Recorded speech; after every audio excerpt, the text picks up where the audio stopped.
السلام علیکم، میرا نام مقبول احمد ہے اور آپ لوگ میرا یوٹیوب چینل دیکھ رہے ہیں۔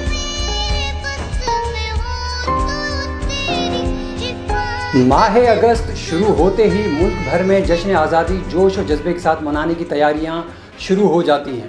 گلی محلے بازار اسکول اور کالج رنگ برنگی جھنڈیوں اور سبز ہلالی پرچموں سے سج جاتے ہیں، جبکہ نوجوان بچے بوڑھے اور مرد خواتین بھی قومی پرچم جھنڈیاں اور دیگر سامان خریدنے پہنچ جاتی ہیں، کیونکہ وطن سے محبت کا جذبہ اور ولولہ میری پیاری قوم میں کوٹ کوٹ کر بھرا ہوا ہے۔ آج ہماری پیاری قوم 73واں جشن آزادی منا رہی ہے۔ شہر شہر گلی گلی کوچے کوچے محلے شاہراہیں عمارتیں اور دیگر مقامات کو خوبصورتی سے سجایا جا رہا ہے۔ برصغیر کی تاریخ میں 20ویں صدی کا وسعت بہت ہی اہمیت کا حامل ہے، کیونکہ اس وسعت میں دنیا کے نقشے پر بہت سے اہم تبدیلیاں رونما ہوئیں۔ دوسری جنگ عظیم کے بعد برطانوی سامراج کی طاقت کا سورج آہستہ آہستہ غروب ہونا شروع ہوا۔ اس نے جاتے جاتے بہت سے خطوں کی وحدتوں کو پارا پارا کیا۔ برطانوی سامراج کے زوال اور ہندوستان سے اس کے اخراج سے جہاں دنیا میں عالمی طور پر تبدیلیاں رونما ہوئیں، وہاں 14 اگست 1947 کو دنیا کے نقشے پر پاکستان کا ایک آزاد مملکت کی حیثیت سے وجود میں آنا ایک نعمت سے کم نہیں تھا۔ قیام پاکستان کے 11 ماہ بعد 9 جولائی 1948 کو حکومت پاکستان نے یادگاری ٹکٹ جاری کیا، جس پر پاکستان کا یوم آزادی 15 اگست کو قرار دیا گیا، لیکن بعد میں 14 اگست کو ہی یوم آزادی کا دن ٹھہرایا گیا۔ پاکستانی قوم جشن آزادی 14 اگست 1947 کو منائے یا 15 اگست کو، لیکن یہ سب سوچنے کے بعد ہمیں اس طرف بھی دھیان دینا چاہیے کہ 73 سال گزرنے کے باوجود ہم آزادی کے ثمرات سے فیضیاب کیوں نہ ہو سکے۔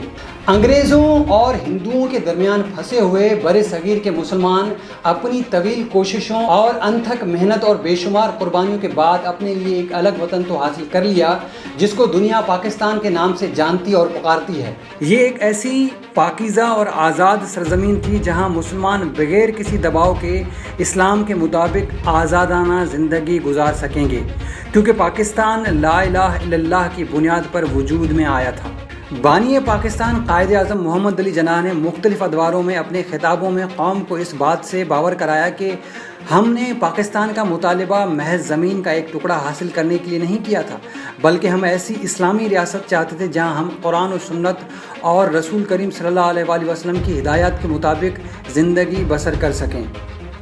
لاتعداد قربانیوں اور بے انتہا مظالم سہنے والے بانیان پاکستان کی روحیں آج جب 73 سال گزرنے کے بعد پاکستان کو دیکھتی ہوں گی، انہیں اس دھرتی کی قوم پر افسوس ضرور ہوتا ہوگا۔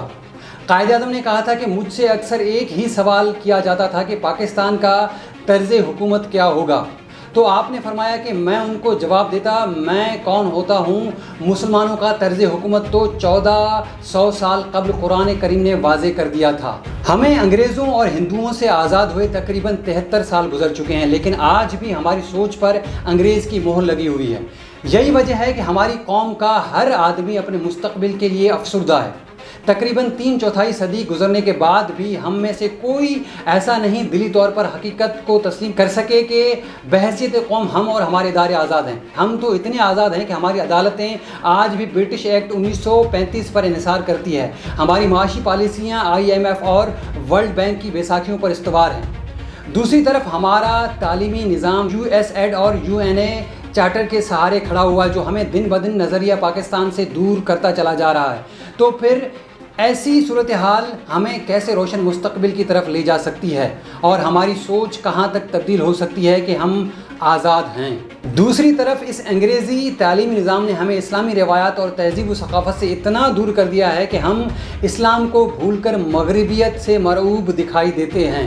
ہمارے اسکولوں میں پڑھنے والے بچوں کی تربیت کا اس بات سے اندازہ لگا لیں کہ وہ اہم تقریبات میں مکمل قومی ترانہ تو نہیں پڑھ سکتے، لیکن انہیں Shelley, Mister Chips, Robin Hood اور ٹارزن جیسے فرضی کرداروں پر مبنی داستانیں رٹی ہوئی ہیں۔ 73 سال گزرنے کے باوجود ذرا خود کو مصنف بنا کر سوچیے کہ کیا ہم واقعی آزاد ہیں؟ کیا ہم آزاد مملکت کی فضاؤں میں سانسیں لیتے ہیں؟ کیا ہمیں اپنے مذہبی اور معاشرتی عقائد پر عمل کرنے کے لیے مکمل آزادی حاصل ہے؟ کیا ہماری معیشت غلامی کے چنگل سے آزاد ہے؟ کیا ہمارے اسکول، کالج اور مدرسے آزاد ہو کر اسلامی نظام کے اندر کام کر رہے ہیں؟ کیا ہماری مساجد اور مزارات آزاد ہیں؟ ان تمام سوالوں کے اگر جواب تلاش کریں تو ایک ہی جواب گونجتا ہے: کہ ہم آزاد نہیں ہیں، ہم آزاد نہیں ہیں، ہم ہرگز آزاد نہیں ہیں۔